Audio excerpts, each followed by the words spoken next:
All right, in this video, we're going to discuss the group and public sections of resources. All right, first let's start with group.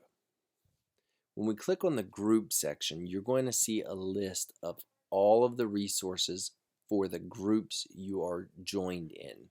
So in this case, I'm joined in this Enterprise System Administrator group, and you'll see over here a bunch of resources that are available to me. These have been shared out. Now, I don't have any options to add any resources to this group. This is a private group where the administrator locked me out. So I can actually click on these links and it will take me to sites to show me how to submit a help ticket, for instance,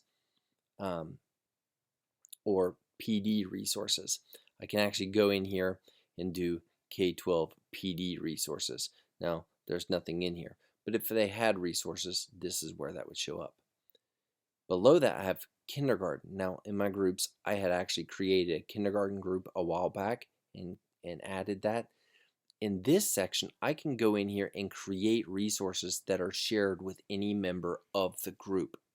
Okay, so for instance, I can go to add resources, and we'll talk about this very, very in depth. We're going to go through these one at a time when we get to the personal section, but I will show you one of them. For instance, I can go to add resources, and let's go down to add badge. In this case, we're going to add a sticker that the rest of the other people in the group can use. So I'm going to create the sticker, and this will be instantly available if they go to any member of the group, goes to that group resource and clicks on it. It's going to be available to everybody. So this is a good way to share information between grades or subjects.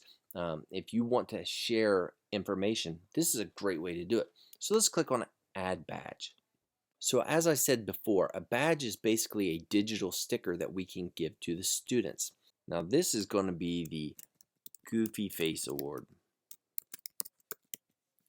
Okay, obviously you might want to make your awards less weird, but that's just the way I am. I can put a message in. This is a note that's going to go on the sticker for the kids. This award is for the one with the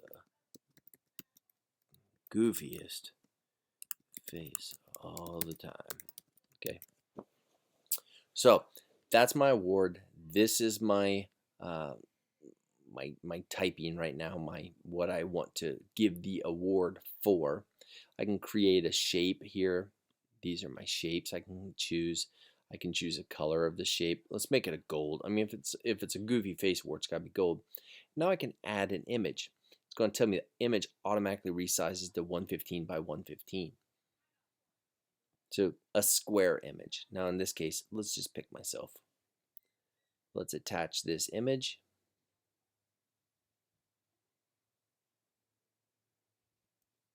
All right, and now my image is upside down.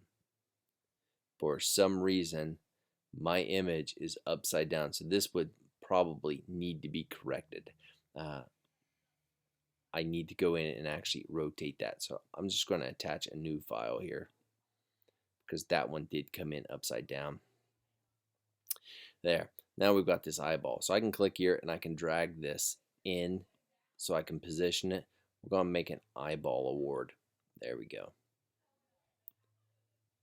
So the upside down one is something that I would honestly have to fix inside of Photoshop or another program, but you get the idea. I can go in here and create colors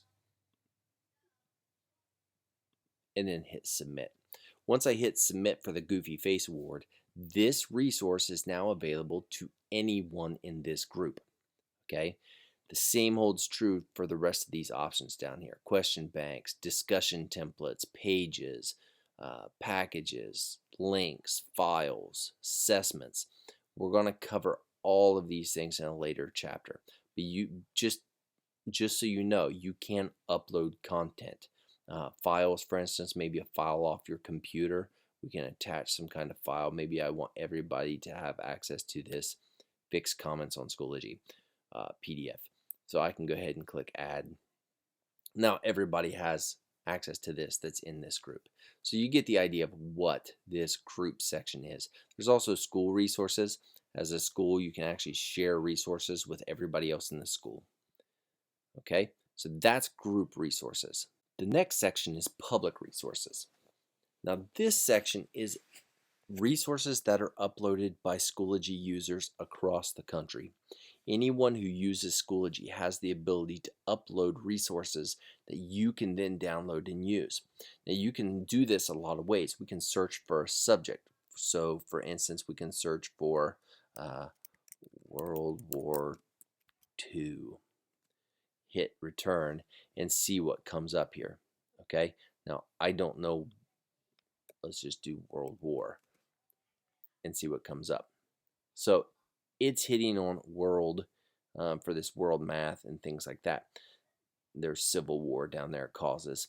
And there's different types. There's links, there's folders that contain a bunch of content that we can add. If we don't want to search like that, I can actually come over here by subject and I can choose a subject. For instance, maybe I want to look at, let's go with math. And I can do not only subject, it breaks down even more. I can do resource type, whether it's a handout, a game, or a puzzle. I can choose these individual options. I can choose a level.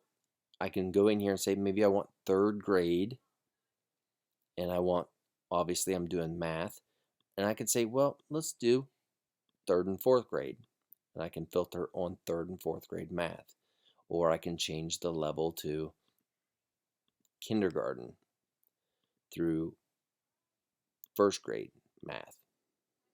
Okay, and I'm going to get all these resources. I can then click on the resources and see what these resources are. Okay, if I like the resources, I can just go back and I can click this button right here, and that will allow me to add it to a course. Or I can add it to this where it says organize resource.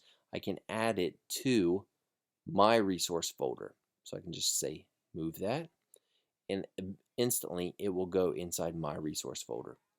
Okay, and again, I can drill down on a lot of different options here. The level is your grade. File format is what type. Do I want web content, pages, discussions, basically blogs, links, files, assignments, or whole folders of information. And I can view it by highest rated, most viewed, recently added, most popular. So again, this is just information on or content that is posted by the public, all of the users of Schoology, made specifically for you to use. So if you want to use it, you can actually go in here, download it, edit it. If it doesn't fit your needs exactly, you can edit it to make it your own, and then you can actually use it right in your class. So this is something good to check out every now and then. All right, now that you understand group and public resources, we're going to get into personal resources. Like I said, we're going to spend quite a while in personal resources, so please be prepared. I'll break these down into several videos, and we'll go through every single one of those content types one by one. See you in the next video.